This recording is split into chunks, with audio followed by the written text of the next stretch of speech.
ಗೌರವಾನ್ವಿತ ಅನ್ನದಾತ ಬಂಧುಗಳಿಗೆ, ವಿದ್ಯಾರ್ಥಿಗಳೇ, ಎಲ್ಲ ಸಮಾಜದ ನಾಗರಿಕ ಬಂಧುಗಳೇ, ನಿಮ್ಮೆಲ್ಲರಿಗೂ ನಮ್ಮ ರೈತರ ಪರವಾಗಿ ನಮಸ್ಕಾರಗಳು. ಯಾಕಂದ್ರೆ ಏನು ಈ ಬಿಡದಿ ಟೌನ್ಶಿಪ್ ಇದೆ, ಇದ್ರ ಹಿಂದೆ ಬಹಳ ಜನಗಳ ಕೈವಾಡ ಇದೆ.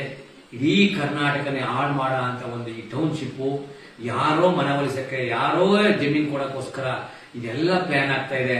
ನಾವೆಲ್ಲರೂ ಇದನ್ನ ಯೋಚನೆ ಮಾಡಬೇಕು. ಏನ್ ಆಗ್ತಾ ಇದೆ ಇಂದ ಅಲ್ಲಿ ಟೌನ್ಶಿಪ್ ಅಲ್ಲ, ಪಾರ್ಕ್ ಆಗುತ್ತೆ, ಅದರಿಂದ ಯಾರ್ಯಾರು ಜಮೀನು ಹೋಗುತ್ತೆ, ಎಲ್ಲೆಲ್ಲಿ ಹೋಗುತ್ತೆ, ಯಾಕೆ ಹಿಂಗೆಲ್ಲ ಎಲ್ಲೂ ಯಾವ ದೇಶದಲ್ಲೂ ಮಾಡದಂತ ಪಾರ್ಕ್ ನ ಇಡೀ ಏಷ್ಯಾ ಖಂಡದಲ್ಲಿ ಮಾಡದಂತ ಪಾರ್ಕ್ ನ ಇಲ್ಲಿ ಮಾಡ್ತಾ ಇದ್ರೆ ನೋಡಿ ನಾಗರಿಕ ಬಂಧುಗಳಿಗೆ, ಮುಂದೊಂದು ದಿನ ಬಹಳಷ್ಟು ನಾವು ಬೆಲೆ ತರಬೇಕಾಗುತ್ತೆ. ಹಾಗಾಗಲೇ ಇವತ್ತು ನೋಡಿ 500 ದಿನದಿಂದ ಶಾಂತಿಯುತವಾಗಿ ಹೋರಾಟ ಮಾಡ್ತಾರೆ ನನ್ನ ತಂದೆ ತಾಯಿಗಳು, ಅಕ್ಕ ತಂಗಿರು ಎಲ್ಲ ಇವತ್ತು ಸರ್ಕಾರ ಕುಚೇಷ್ಟ ಮಾಡಿ, ಸರ್ಕಾರ ಅಧಿಕಾರಿಗಳ ಮುಖಾಂತರ ಇವತ್ತೇನು ಈ ಕಡೆ ಹೋದ್ರೆ ಈ ಕಡೆ ಹೋಗೋದು, ಆ ಕಡೆ ಹೋದ್ರೆ ಆ ಕಡೆ ಕಣ್ ತಪ್ಪಿಸಿ, ಅದನ್ನ ಕಿಚ್ಚನ ಬರೆಸಿ, ತಾಳ್ಮೆನ ಕೆಣಕಿ ಪ್ರತಿ ಎಲ್ಲವನ್ನು ನಮಗೆ ಪ್ರತಿ ರೋಷ ಬರಂತ ಮಾಡಿ ಒಂದು ಕೆಟ್ಟ ರೀತಿಯಲ್ಲಿ ಇವತ್ತು ಅಧಿಕಾರಿಗಳು ಮಾಡಿದ್ದಾರೆ. ಹಾಗಾಗಿ ಸರ್ಕಾರದ ಮಾತಿನ ಕೇಳಿ ಈ ಕಡೆ ಬಂದ್ರೆ ಈ ಕಡೆ ತಡೀತಾರೆ, ಆ ಕಡೆ ಹೋಗೋದು, ಈ ತರ ಮಾಡಿ ಇವತ್ತು ರೈತರ ತಾಳ್ಮೆಯನ್ನು ಪರೀಕ್ಷೆ ಮಾಡಿದ್ದಾರೆ, ತಾಳ್ಮೆಯನ್ನು ಕೆಡಿಸಿದ್ದಾರೆ. ಹಾಗಾಗಿ ರೈತರ ತಪ್ಪಲ್ಲ, ಇದು ಸರ್ಕಾರದ ನೀಚತನ, ಸರ್ಕಾರದ ಭ್ರಷ್ಟತನ, ಸರ್ಕಾರದ ಇಬ್ಬಂದಿತನ.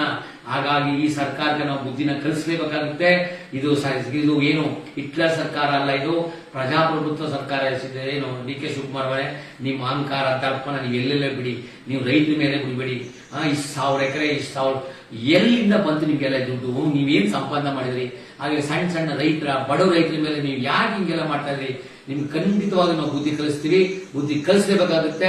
ಹಾಗಾಗಿ ಈ ಒಂದು ಚಳುವಳಿಗೆ ವಿದ್ಯಾರ್ಥಿಗಳು, ಲಾಯರ್ಗಳು, ಡಾಕ್ಟರ್ಸ್ಗಳು, ಇಂಜಿನಿಯರ್ಗಳು, ಸಮಾಜದ ಎಲ್ಲ ವರ್ಗದ ಜನ, ಆಟೋ ಡ್ರೈವರ್ಗಳು, ಬಸ್ ಡ್ರೈವರ್ಗಳು ತಾವೆಲ್ಲರೂ ಕೈ ಮುಳ್ತೀವಿ. ಈ ಒಂದು ಯೋಜನೆ ಆದ್ರೆ ಮುಂದೊಂದು ದಿನ ಬಹಳಷ್ಟು ನಾವು ಎದೆ ಕೊಡಬೇಕಾಗುತ್ತೆ, ನಾವೆಲ್ಲರೂ ಗುಲಾಮರಾಗಬೇಕಾಗುತ್ತೆ.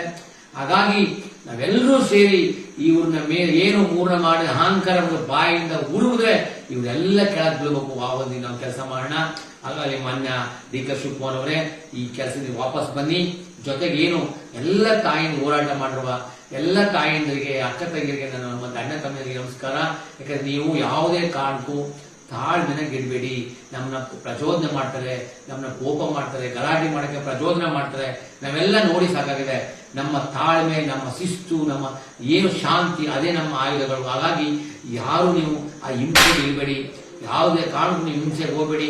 ಖಂಡಿತವಾಗಿ ನಮಗೆ ಜಯ ಸಿಗುತ್ತೆ. ಕರ್ನಾಟಕದ ಎಲ್ಲ ಜನ ನಾವು ನಿಮ್ಮೊಂದಿಗೆ ಇರ್ತೀವಿ. ಹಾಗಾಗಿ ಇವೆಲ್ಲ ನಮ್ ಕೆಲಸ ಮಾಡ ಏನ್ ಪಬ್ಲಿಕ್ ಸರ್ವೆಂಟ್ಗಳಿದ್ದಾರೆ ಅವರೆಲ್ಲ ಬುದ್ಧಿ ಕಲ್ಸೋಣ, ಯಾಕೆ ಗೊತ್ತಾಯ್ತದೆ. ಹಾಗಾಗಿ ಮಾನ್ಯ ಎಲ್ಲ ನನ್ನ ಹೋರಾಟ ಬಂಧುಗಳು ಮತ್ತೊಮ್ಮೆ ನಮಸ್ಕಾರಗಳು. ಯಾವುದೇ ಕಾರಣಕ್ಕೂ ನೀವು ಹಿಂಸೆಗೆ ಹೋಗಬೇಡಿ, ಶಾಂತಿನ ಕಾಪಾಡಿ. ಯಾವುದೇ ಕಾರಣಕ್ಕೂ ನೀವು ಗಲಾಟೆಗಳು ಮಾಡ್ಕೋಬೇಡಿ. ಗಲಾಟೆ ಮಾಡಿದ್ರೆ ಅವ್ರು ಗೆಲ್ತಾರೆ, ನಾವು ಗೆಲ್ಲಲ್ಲ. ಹಾಗಾಗಿ ಏನು ಮಹಾತ್ಮ ಗಾಂಧೀಜಿ, ನಮ್ಮ ಪ್ರೊಫೆಸರ್ ಎಂ ಡಿ ರಂಜನ್ ಸ್ವಾಮಿ ಹಾಕೊಟ್ಟ ದಾರಿ ಹೋಗೋಣ ಅಂತ ಹೇಳ್ತಾರೆ. ನನ್ನ ಮಾತು ಮುಗಿಸ್ತಾ ಇದ್ದೀನಿ. ಜೈ ರೈತ, ನಮಸ್ಕಾರ.